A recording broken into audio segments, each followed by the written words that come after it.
Hey everybody, it's Peter Zellum's Griniflix Adventure 8 and welcome to another video. Today I'm shooting the M11, the Leica M11 with a Noctilux 50mm f/0.95. And the reason for this, I want to see how you can shoot at 0.95 wide open, the Noctilux, in bright daylight. On a daylight today, sunny day, it is cloudy and sunny, so we've got a bit of combination. Let's see how it goes. Now, the reason why, the new M11's got shutter speeds right up to 1/16,000th of a second using electronic shutter. Let's see how it performs.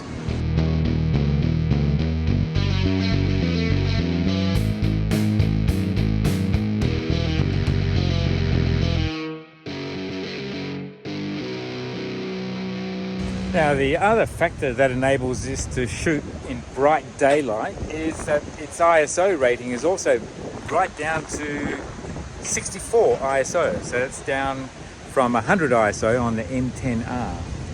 The mechanical shutter goes up to 4,000ths of a second, but having electronic shutter means that we can take it 1/8,000ths of a second and 1/16,000ths of a second.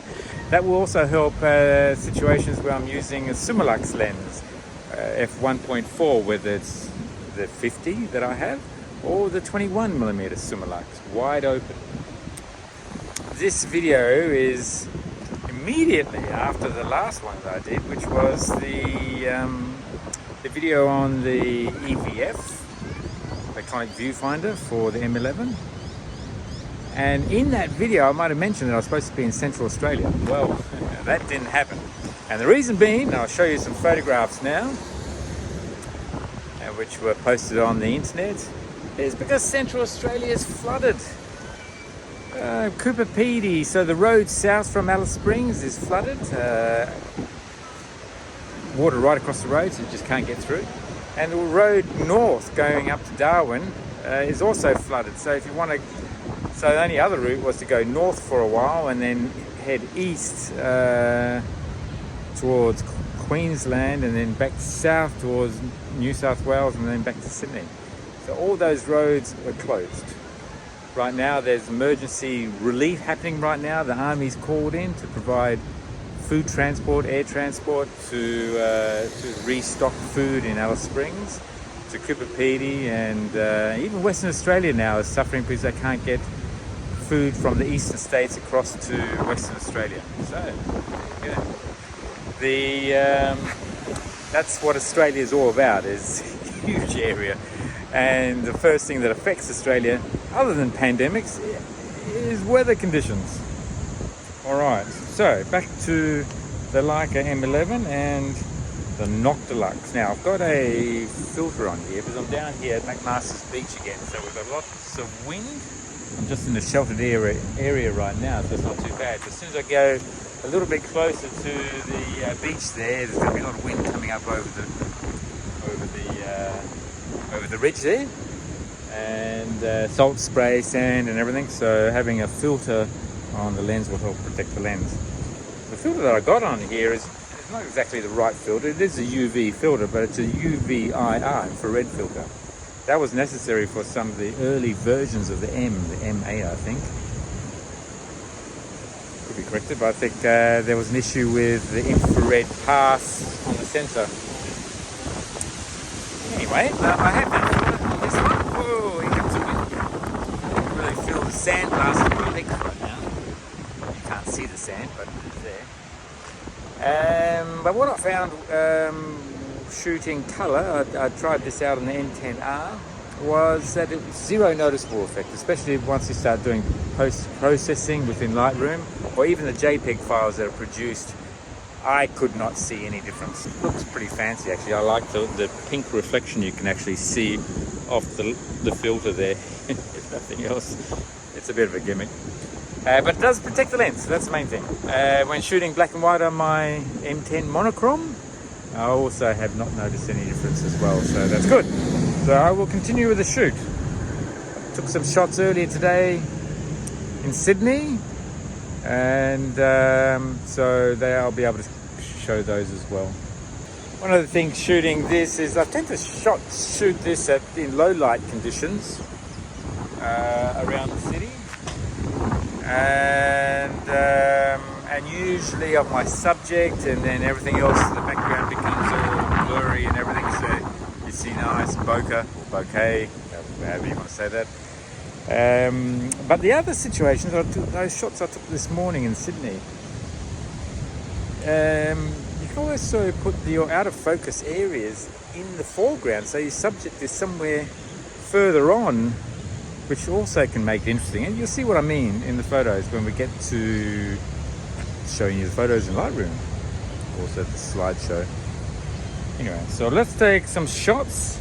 Oh, the other thing to notice with electronic shutter is when the electronic shutter is engaged, there is no sound. I'll take a shot of the headland there. It's on infinity.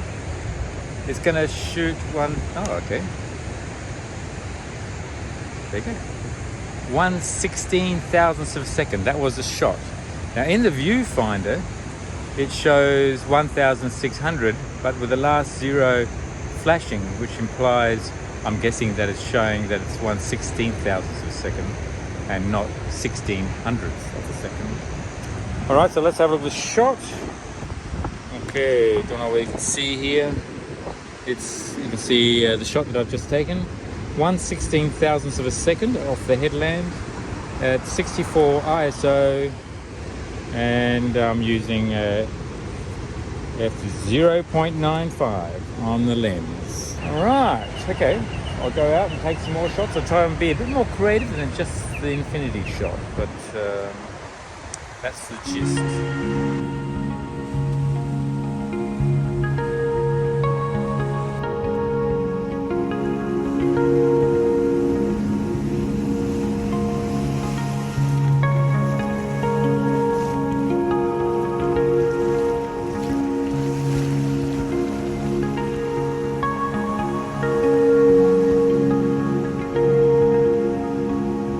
Here's my subject. The lifeguard resides up there, and right now she's just keeping an eye on me, make sure I don't do anything stupid. So the subject will be lifeguard ski. So let's see what sort of shot I can get.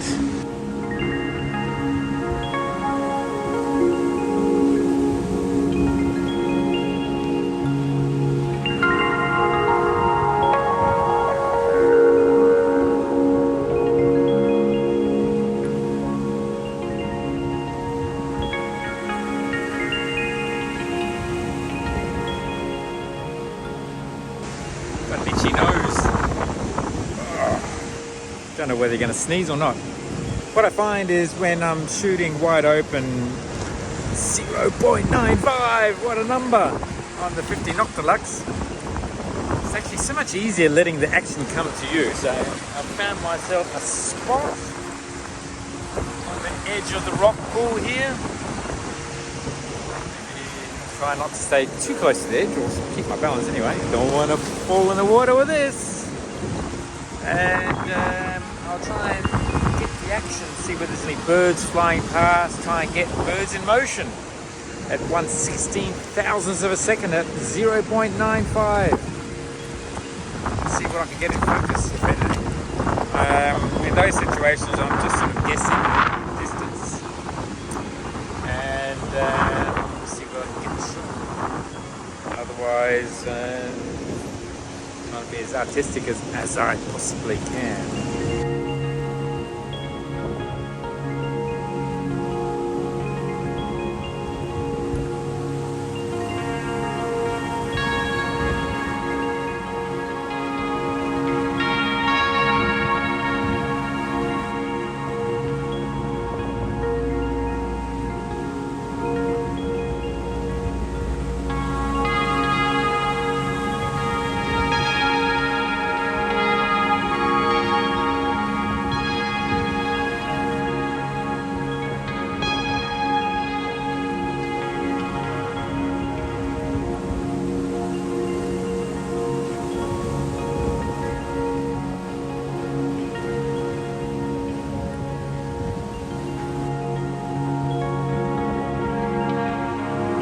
Okay, well, most of the shots I was taking was, well, the camera was in hybrid mode, which means that it will choose either mechanical or the electronic shutter.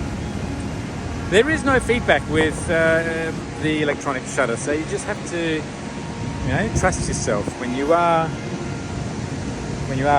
pressing the trigger here. You know when you press it all the way down, whether it's halfway, whether it's all the way down. So you just gotta feel with your finger. But there is no audible response with electronic shutter.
I hope you've enjoyed these photos and a bit of a photo shoot with Noctilux and the M11. If it's the first time to my channel and you haven't already subscribed, then please do subscribe. Press notifications. You'll be notified when the next video is out.